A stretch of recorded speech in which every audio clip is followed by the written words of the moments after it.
I'm pleased to introduce Kevin Reed, founder and president of the Entheogen Stewardship Project, a vital new nonprofit organization dedicated to protecting culturally significant plant and animal species sacred to Indigenous communities worldwide.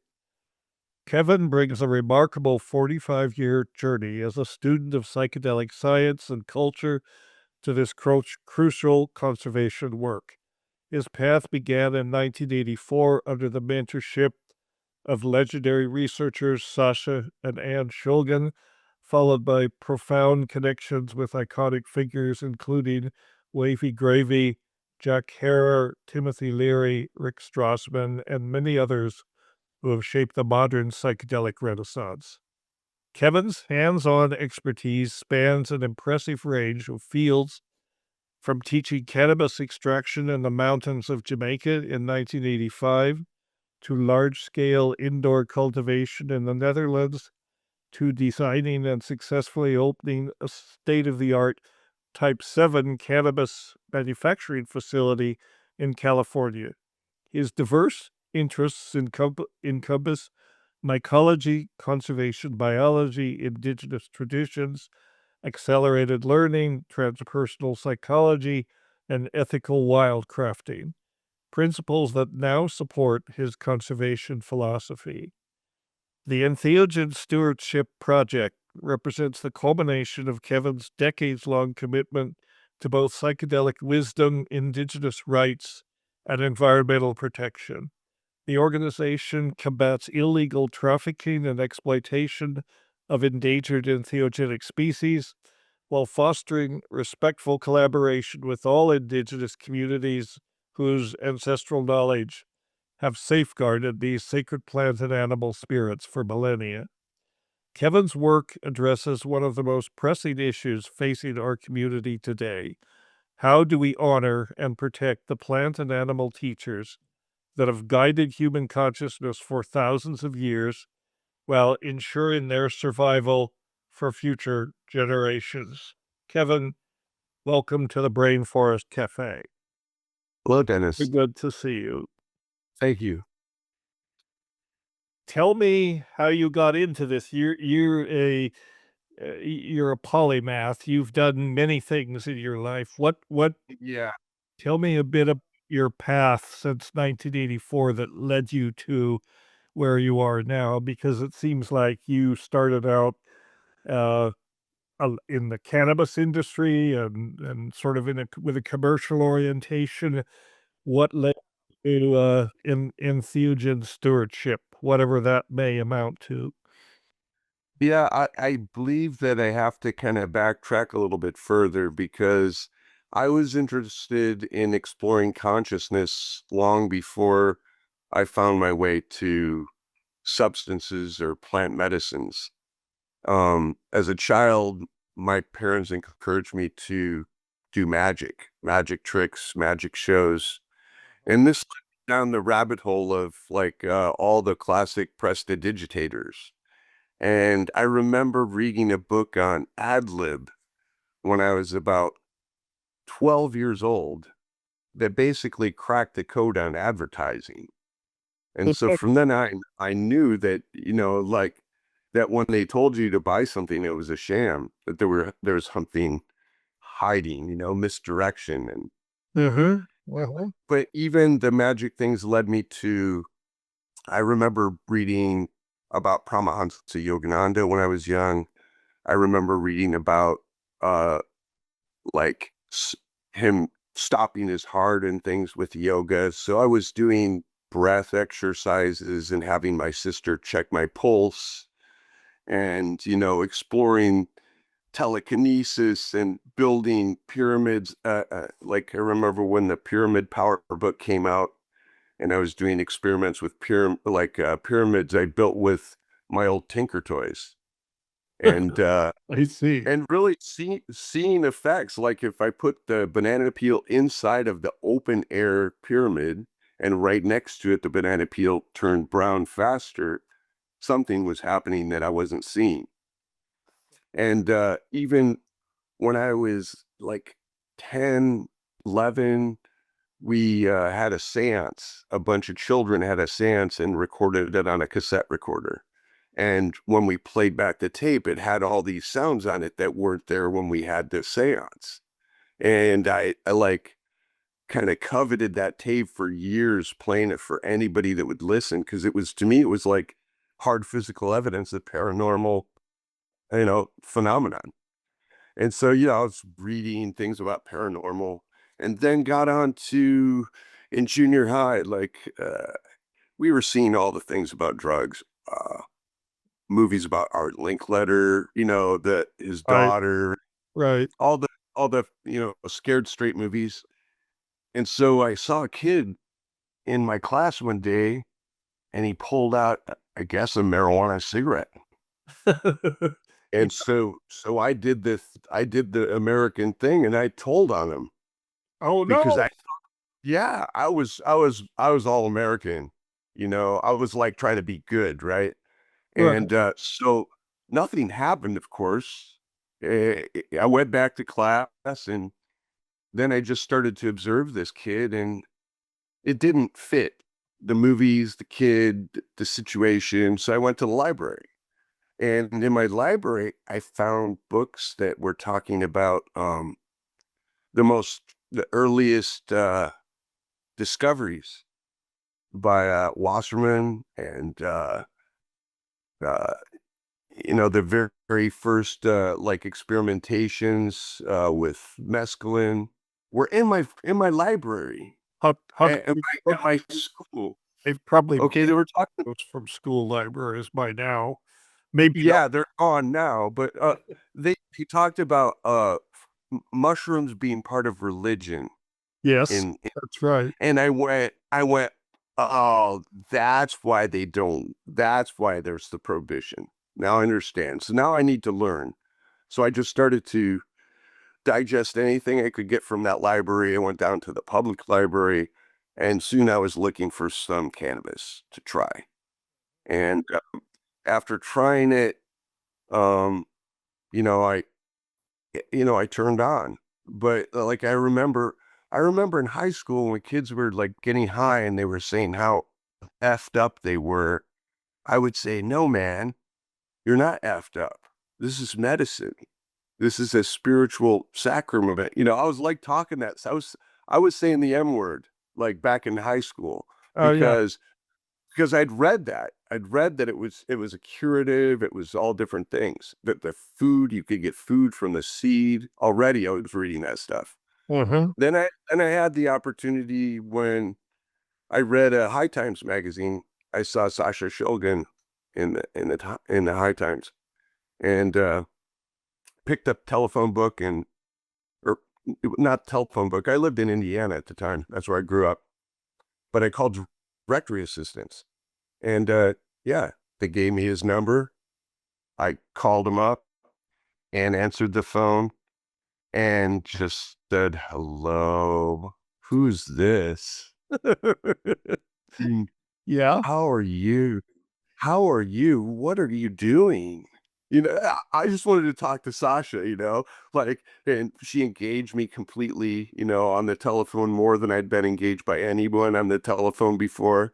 And, after talking to the two of them for an hour, a week later, Sasha sent me a envelope stuffed as many pages as could get into it. And they were early pages before before Pikal had been published, but it was just, page after page of the pharmacology and effects and the duration. And so I stated to them I was a serious psychonaut, because I was only 19 when I called. Right. And I was like, I'm a serious psychonaut. I'm being careful, because I knew I was a young guy, and they were, that's good. You keep doing that. And so I went on my path and ended up, like, in a couple years later is when I ended up in Jamaica, and I just arrived there with enough knowledge, that I'd learned from a friend who'd gone to Morocco and done that. And I About taught people about cultivation. about making dry sift hashish Uh-huh. with, yeah. So I taught him how to make dry sift, and then I taught him how to make oil from the hash. Okay. So So just let me ask you for a minute, what is a Type 7 cannabis manufacturing facility? yeah, that's a flammable. That's with any flammable hydrocarbons. Like, so we used ethanol. A lot of people set up like butane or propane, for solvent. Right. Very. So we just used it was just a cold ethanol extraction facility, Mhm. and it was very nice. I had the opportunity to help some people that had plenty of money, and they gave me full reign, and I'd never done that before. But I was able to find some really good tools. I ended up getting uh a alcohol I Extractor? forget the word at the moment. Yeah, so yeah, from Solvent Italy. extractor? Yeah, it was like getting the alcohol back. Like my brain's blanking, but That's okay. Mine too. yeah. So yeah, it was a beautiful machine that you just like it would just actually come straight out of the centrifuge and dump in there, and it would take all the oil out the bottom, and all the alcohol would go back to the tank. Right. And Okay. but anyhow, yeah, so yeah, I just all the way through cannabis, I was just taught by mentors in the field. A lot of the chemistry stuff I taught myself after doing a apprenticeship. I broke away in about like 1994. I was on Grateful Dead tour for quite a while and decided to go off the grid.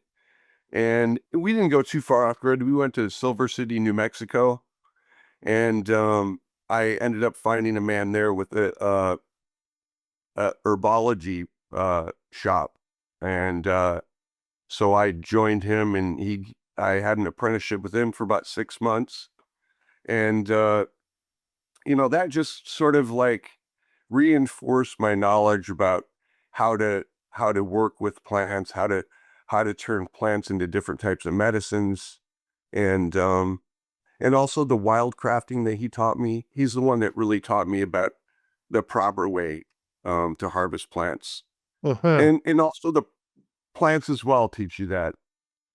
So you were in New Mexico at this time? Is that when you met Rick Strassman or? Actually, at the time I met Rick was yeah, when I was in New Mexico. And Rick, I had sort of some, this is kind of another rabbit hole to go down, but yeah, I just came up with some kind of a idea about the the Buddhists talk about the bardo. It's like a 49-day period after death, Right. when and coincidentally, um on the 49th day of gestation is when the fetus becomes male or female. Uh-huh. So I thought that was a pretty interesting correlation to that 49-day effect. And I just had this idea also that at that point they say that DMT is released also at that point They from some say, studies. yes. They say, yeah. It's a plausible theory. Yeah. But my idea was that that could be a biological trigger, because say if the fetus is not a male or female yet, right? And on the 49th day, all of a sudden the DMT arrives, if it does. Uh-huh. And what I've experienced on DMT many times is an expansion of my empathic ability.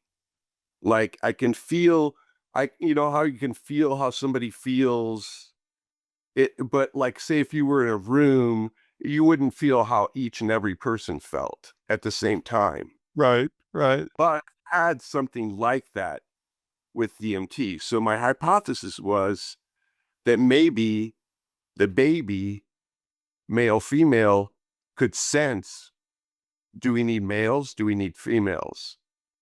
And it would be a survival mechanism, and it would be almost like a sense that's coming from right there within the individual to reach out to the immediate environment. So that if there was ever a really strong need, it might sense that and flip the pole. And they say this or that about how it becomes this or that, but we don't know, do we? Well, I think that's plausible. I mean, it may be that, at that stage of gestation, lots of things are going on, and certainly, the hormone oxytocin plays a big part of this, and the DMT and the other the psychedelics, among other things, they trigger oxytocin. They boost oxytocin, which is kind of the empathy hormone, very important in infant mother bonding and even social networks. So that's really interesting. So it seems like mentors have been very important in your life. The Sasha, he was important in my life too, and a lot of people's lives. I mean, he was an example of one of those, in my mind, the ideal scientist, because he was driven by curiosity. He wasn't profit driven. He didn't really have an agenda, except he was trying to understand these weird molecules, and he had the tools to do it, the tools of chemistry. And, we all know what Sasha Shulgin's contributions have been to psychedelics. I mean, just a fantastic person. And that was the thing, like, not only was he an excellent scientist and, but he was an excellent human being. And he was the kind of person that, a 19-year-old kid could cold call, and he didn't hang up. He and Ann talked to you for a couple hours. That Yeah. a You, great you deal know, about and them I and about you. and that one conversation was enough to sustain me because as the years went by and I would get inkling to go see them or try to go to, I saw how many people were there. And I was still doing, I was on the way somewhere. Mhm.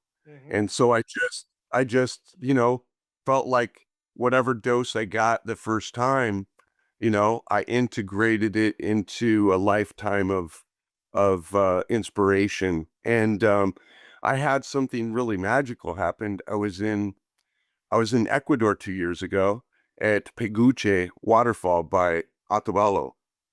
And I was there because I have a past wife who she took me there and she proposed to me up at Peguche. And she passed away in 2007. And so when I was up there, I went up there to have a ceremony. And I had cut my hair recently, so I had a big lock of hair. And I went over to this place by the falls, and I was going to leave my hair where the birds could use it for nests and things. And I was having a moment and burning some sage, and all of a sudden, the Sasha Shulgin like came into my mind really strongly, and I'm like, well, okay. And I was there actually at the time for some other people who were thinking about opening a different kind of a foundation. Okay. And things fell apart down there. Uh-huh. Okay.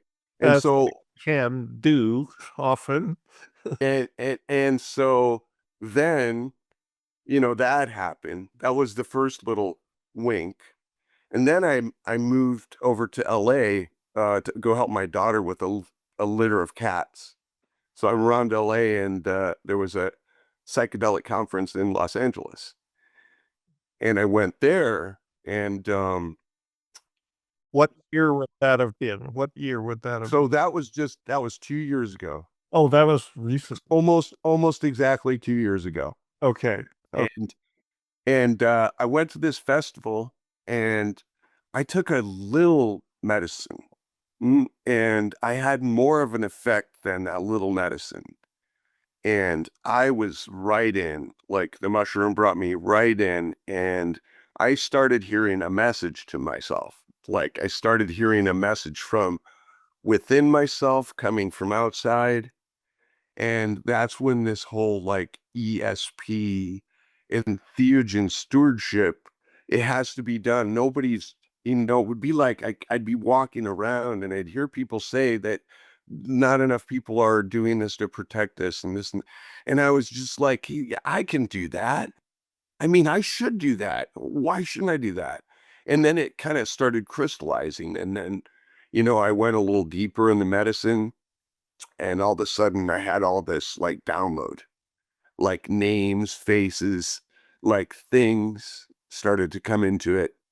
And so, the ESP thing just seemed like, it made sense. Entheogen Stewardship Project. And the reason it's a project is it's not going to really, it won't complete, you know. This is Right, a project. right. If we finish it, we'll change the name. But it's a project that we're gonna keep getting more and more people working on, and it's not gonna be happening here and there and a part of this. So but it works perfectly because ESP. And then I found out that you were in the vision, you Dennis, and I was like, Thank you. then I as we guess. began to talk, like I hadn't read, I'm guilty of not reading everything that you've done, and then I started to look back and oh, he published papers called ESP, right? And then I think yesterday, Yeah. I'm listening.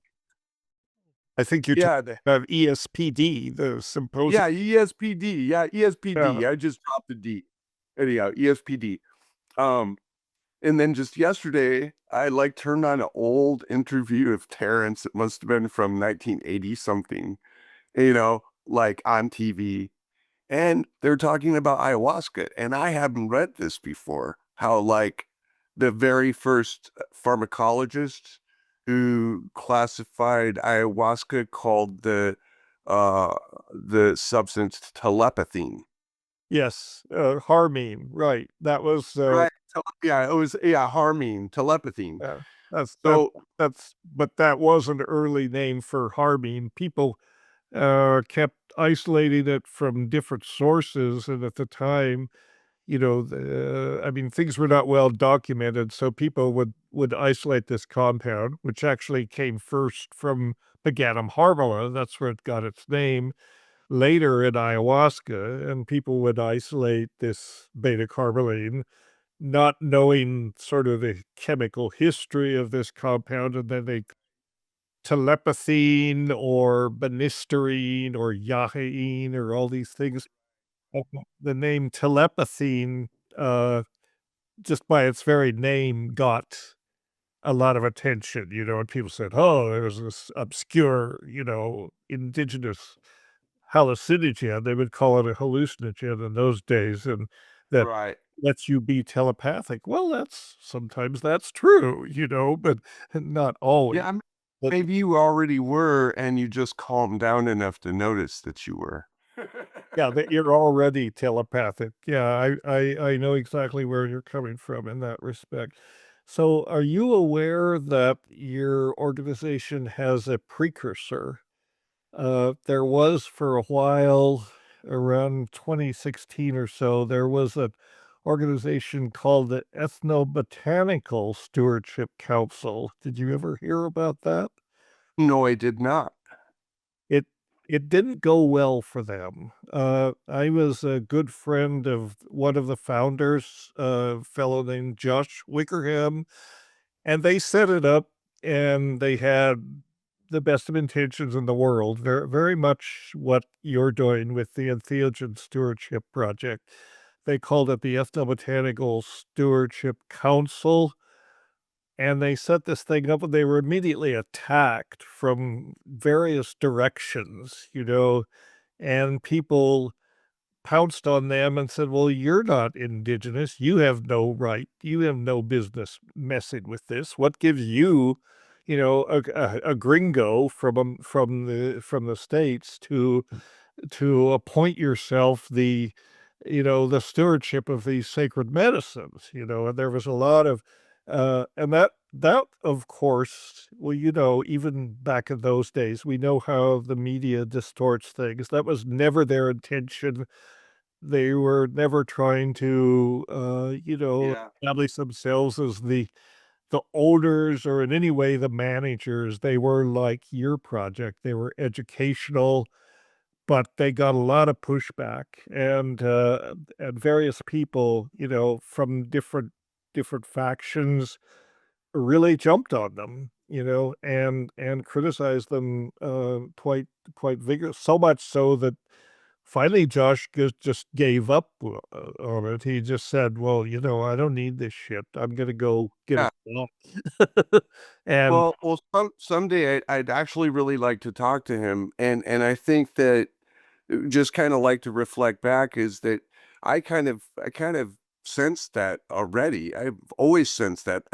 I've never taken peyote because, like I didn't want to be offensive. I already grew up in Indiana in a place called Elkhart, named after Indians, and there's no Indians there. yeah, So I kind of grew up kind of in a shameful way. So part of what came to me in this is that all we're gonna work very closely with the indigenous tribes. And I've been actually working to connect with the IMC fund for some time. And they are the people that we're going down to Brazil. which fund is that? The Indigenous Medicine Conservation Fund. Funny you should bring that up because I was just about to mention that. Yes, they are doing work. It sounds like the work they're doing is very similar to what you're doing. And Yeah. I know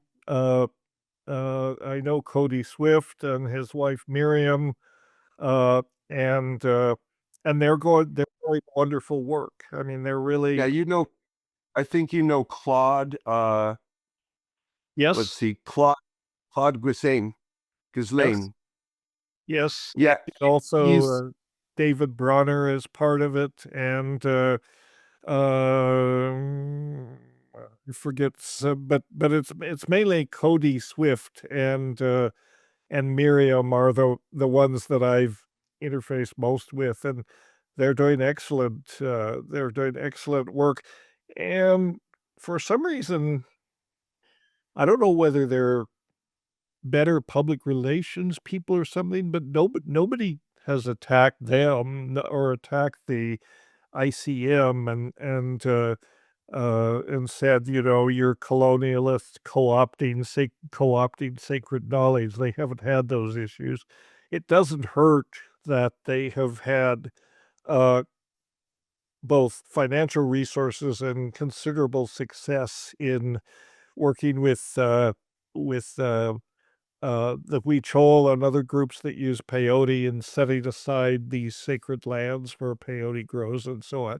But they have money, they have funds, which it always helps if you're a nonprofit to have uh, lots of funding because, like it or not, that's how things get done. So yeah. are you in touch with them or in conversations with those folks? No, we're not, but we will be. And so that is also something that we've already started to do some work on is getting geared up for fundraising. We've just submitted our information for our 501(c)(3, so we're waiting for the reply from the feds, which could take a minute. But until then, we're still working. We've planned this trip, like I said, to get back to that. I really felt when I went to psychedelic science in Denver that it was most important for me to meet with some leaders, because I'd been trying to get through the website and not having any luck. And when the opening speech, it was Chief Nishiwaka Yawanawa that gave the opening speech, and I believe that was who it was. Is that the gentleman that wrote is the author of The Falling Sky? No, I'm not sure. I Not. not sure about if he's written books, but he's from the Yawanawa tribe, and Okay, it's a different group. It's a different group. But yeah, it's I very felt I felt like when I heard his words that like it's I had asked specifically to hear this when I went there today, and I went to him right afterwards, and he started to speak to me in Portuguese, which I which I understood, but I don't speak Portuguese. I Mhm, speak Spanish, somewhat, and mhm. I've been around Portuguese, but I it was like I could understand him. We had a short conversation, and his translator came over, and then learned a little bit about me, and he was like, "Can you come to Brazil?" And I was like, "Right now?" And he's like, "Yeah." And I'm like, "Well, no, like not right this minute, and but I have some things to do." And I thought, well, that'd be further down the road, but then as we continued to try to work to establish a relationship, then like Claude made the invitation for us to come down just for at first it was like come down for the music study, which is a 11-day, at the village. So he sent us the information over, and we began to look at it, and then we saw, well, right after the music study is Uh-huh. a dieta, I think. Get that? Yeah. And it's like a very special one. I read through it. It's like there's teachers coming there that have never come to the event before.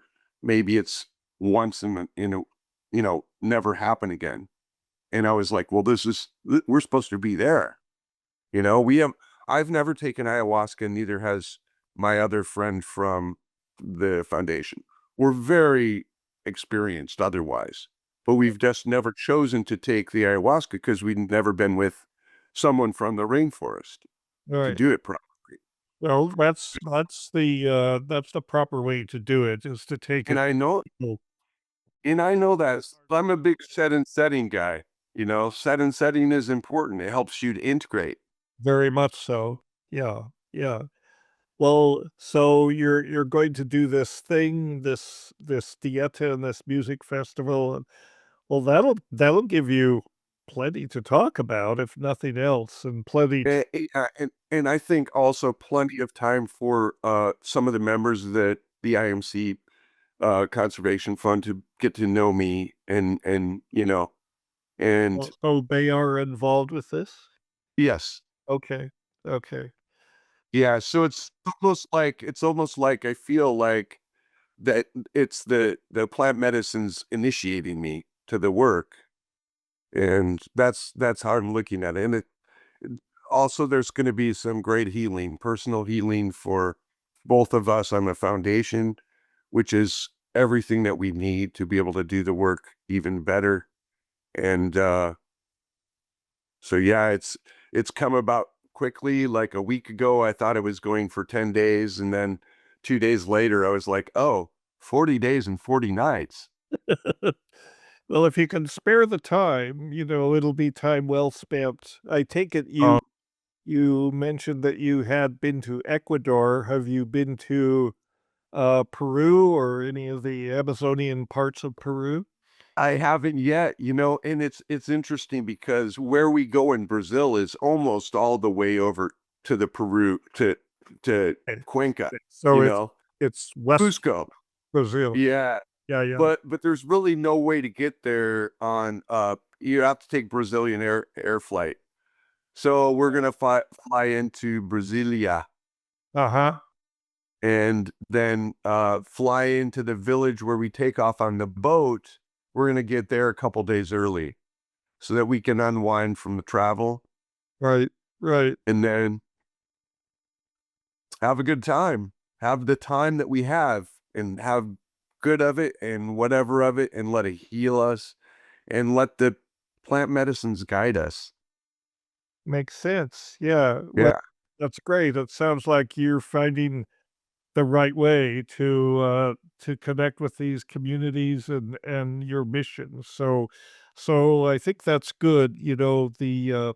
Uh the Ethnobotanical Stewardship Council and Josh and his associates, Um, I mean, I don't really want to criticize them because they were doing their best, but they were also not, I mean, even though they were accused of being sort of, colonialist, top down, that wasn't really their thing.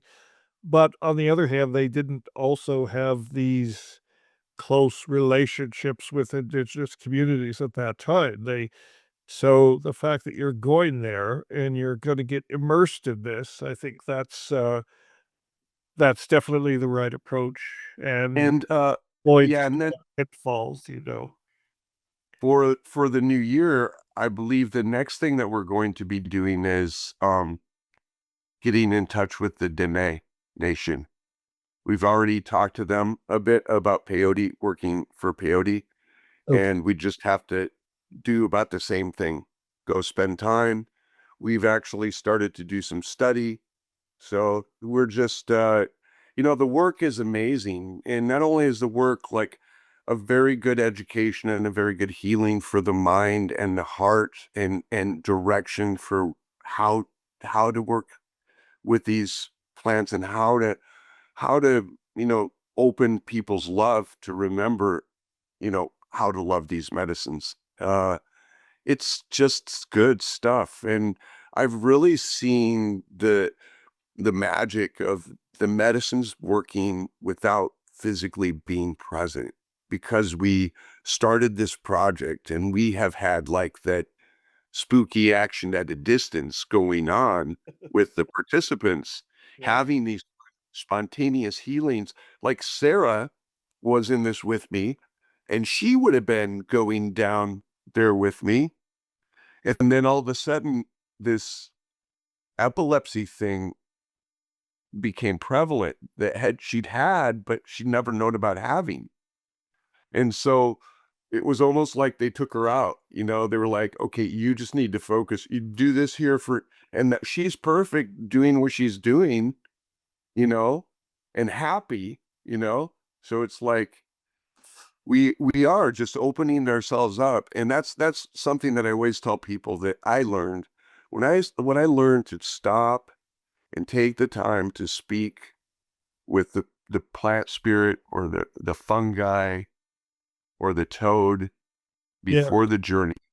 Uh, It changed the horizon. It was like you had a roadmap, now you got an atlas, you know, so and then just being in gratitude, because if you want to take me somewhere and it's to see my shadow, I asked you to take me what I needed to see, and I'm gonna make the best of it. and generally they work that way in Yeah. general. I often say about ayahuasca and echoing what many other people have said, you know, you will not necessarily get what you want, but you'll get what you need, and the wisdom of the plants is something you just have to trust and surrender to, and you won't be you won't regret it. That's the thing. I mean, it's the resistance where the problem comes in. So Right. I've taken ayahuasca's probably been the biggest, the most important. I mean, I don't really want to cite importance. That's not the correct word, but ayahuasca's been a profound plant teacher for me, along with mushrooms. Those are kind of the uh, two sacred medicines that have been most meaningful, important, personally meaningful to me.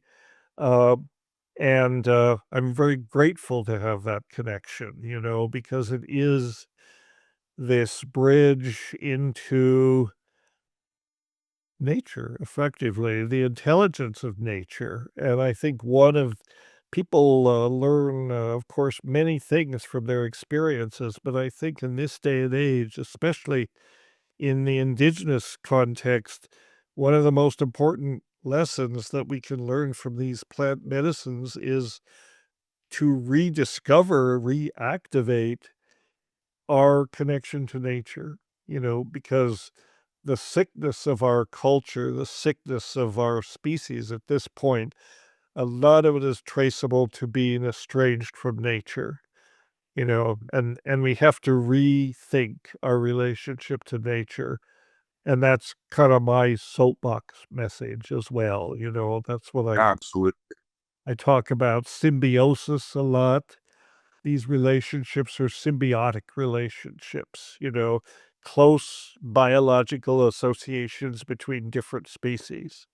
And lately, I've been even talking about symbiotic rights. People have the right to symbiosis.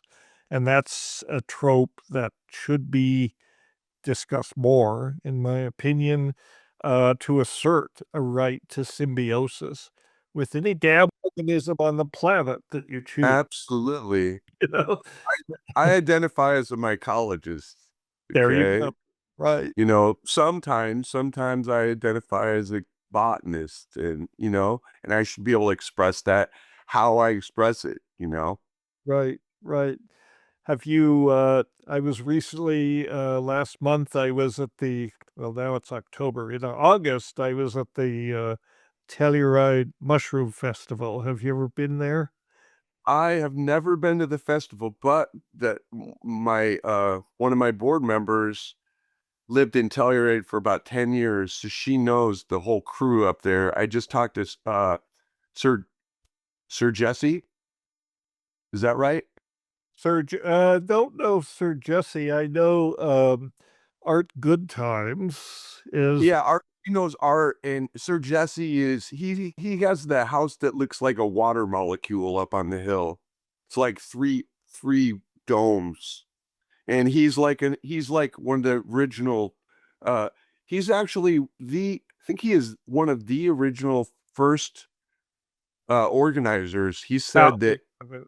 I think he said that you and Terrence came to him. Were you guys like did you come with Terrence to try to sell the idea and Um, tell your no, I never went with Terrence. The first time I went there was 1981. I think it was their second event.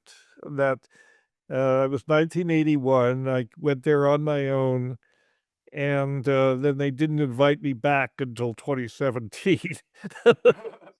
I guess what I said was so appalling that they couldn't invite me back. I don't know. Anyway, but then I went back in 2017 and then this last time, and it was great. Glad to see it's still going strong, and it's a wonderful nexus of myco fanatics and mushroom people, and I was yeah, I we wrote up a little remembrance, little uh, blog or something about the event. The McKenna Academy, we just dropped our newsletter, so there's a long section in there about the Telluride Mushroom Festival. And Paul Stamets, he was there. You must know him, right? Yeah. And he's a good friend. But Paul is fond of saying mushroom people are nice people. And I think there's some truth to that. You can't work with these mushrooms without some of the niceness rushing off, so it's good in that way. Very dedicated group of folks. Yeah, I think that one study said that a single dose of psilocybin improves the personality. I think that that was a medical study, right? At maybe Harvard. And that was this, I thought, well, that was a really cool statement, because like it does. And you can't say what it does because it does something different for each person because, everybody has a different part of their personality that is really like, starved for improvement, most likely is the first one that changes. But yeah, it's an amazing organism that certainly I agree with most of what Terrence said about it, if not all, and have experienced some stuff that he's written about that people don't believe, I've fully experienced. Well, And they're welcome not to believe it, but a lot of yeah, and some of it's true and some of it isn't. I mean, yeah, I don't you, want anybody to have faith. yeah, I want people to have their own experiences Well, that's true. I think it's important that people, you know, do have these experiences under the right circumstances, and in the right context, because some sense, well, Timothy Leary once said, yeah, psychedelics are very dangerous because they drive people who have never taken them crazy. And I Yeah. think there's a truth to Yeah. that. I think you Right. are not really qualified to condemn or praise psychedelics until you've been beyond the chrysanthemum a few times.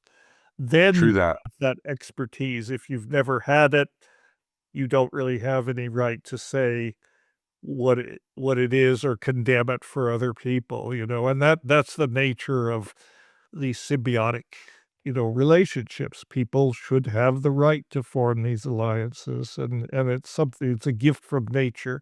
I don't need the FDA or the DEA to tell me what I can do with my body with respect to these things. But we're getting into maybe we're getting off track here a little bit, but Yeah, and well, I I think that it all comes together because what I think one of the things that I think about when I think about the Entheogen Stewardship Project making an impact is that I feel that the medicines have great potential for self-actualization, to for the person to actually find the things they need to change in a fairly quick pace if things are set up right.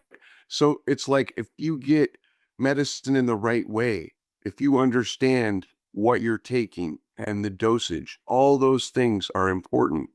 And this is something very important because these plant medicines are in a lot of the different substances that people run into, you know?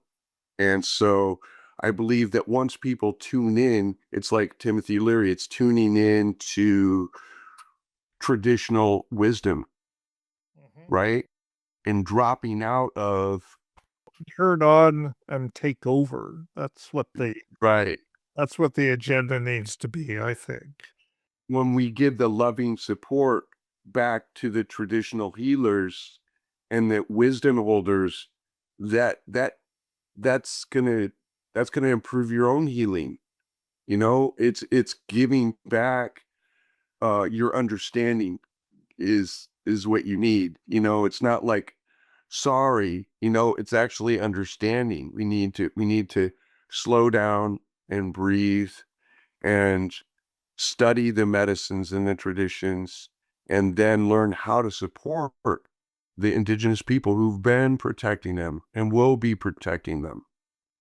Yes, I totally agree. I mean, these substances are catalysts. They're catalysts for self improvement, self development, self discovery. But I think on the planet level, they're coevolutionary catalysts. They give us a enhanced appreciation for the planet and the community of intelligent species that makes up the biosphere. That we're at least significant segments of our species, those who seem to have all the money and some kind of crazy vision of some kind of AI future, fail to understand. They're working very assiduously to undermine the relationship that we have to nature and effectively to toxify nature. And these natural psychedelics are the antidote for that, if enough people will take them, and more importantly, if enough people will listen and get the message. Anyway, you and I are both obviously fanatics, and we're committed. So, and some would say we should be committed. Well, we are committed, but not to asylums. We're committed to a cause, a belief. Yeah, I want to interject a correction to my own speech, and I just heard you say it, and I was like, oh, wait. So, substance isn't the right word. Even plant medicine is not the right word. These are plant entities. These are sacred plant entities. And if we call them that, then it actually puts it in perspective. If you call it a plant medicine, there's a lot of plant medicines. Yes. They're, like, you know, they're sacred plant entities that we're trying to preserve. And we don't and see how I don't know. Okay. And I was told when this vision came, I said I didn't know. Okay. I said, I'm not sure how to do this. But the plant said, don't worry, just ask for help. Yeah. You'll get there. It'll happen. And it is. And the more I remember, the more I know I already knew. It's the same thing. It's the same love that you have to have for just every little shadow you find in any nook and cranny of your soul. You have to you have to see doubt as an obstacle, which is a thing that you go around like a tree on a path. And it's part of the organism and it's just thriving there. Right. Yeah, I think the term they're known by in a lot of indigenous culture, plant teachers, I think that's very apt. You know, Mhm. they are teachers. I mean, we learn from them. Anything you learn from is a teacher in a Yeah. certain sense. And yeah, I think that that is a perspective that people need to interiorize. And in my own experience, and I think in lots of people's experience, what we learn, at least the message I get from ayahuasca very often, what you learn is how little we know. You know, we are really only understand a tiny fraction of what reality is, and that's a humbling realization, but it's also a joyous realization because it means that we haven't got it all figured out, and neither does anybody else, you know? And I think that's where we're at, you know, that realization, then that opens up this portal to curiosity and the willingness to learn. And then we've come full circle. We're back to Sasha Shulgin and the people like him, you know, who are just open to effectively being taught by the universe. They've opened themselves up. They're willing to learn. And what I loved about Sasha was he had vast knowledge, you know, of chemistry and pharmacology and all of these plants, but he was a very humble person. Yes. A very good listener. Yeah, And yeah, very, very encouraging to where everybody was because he knew that we were all in this together. yeah, yeah. Well, Kevin, we're about up to a little over an hour, and Okay. It's been a joy. I've been having goosebumps about all or like butterfly. I think they're Amazonian monarchs in my stomach for the last week or so, or about a lot of things. But it's all good. it's all good. It's been a pleasure talking to you. It's been a Please, pleasure, Dennis. please do send those things, send those links or whatever. We'll make sure they get on. And Oh, safe journeys in your I trip. wanted to stick. I wanted to probably say we are putting up a GoFundMe. We're gonna start to gather funds, so we're gonna have a GoFundMe up, and yeah, we're also gonna we have social media. So if people go by our website entheogenstewardship.org, there's gonna be the social media links are gonna start to be populated while we're down there when we can, or as soon as we get back, we're gonna start loading it up with our experiences and pictures and Okay, well, be sure to share those with us as you go through your journey, you know, your absolutely maybe not all of the photos, but geographic journey and uh, your personal journey, and keep us posted, and, all the best to you. Safe journey thank you, Dennis. in all dimensions, as I like to tell people. Yeah, yeah. Alright. All Thanks so right. Thanks a lot, Have Dennis. a wonderful day. You too.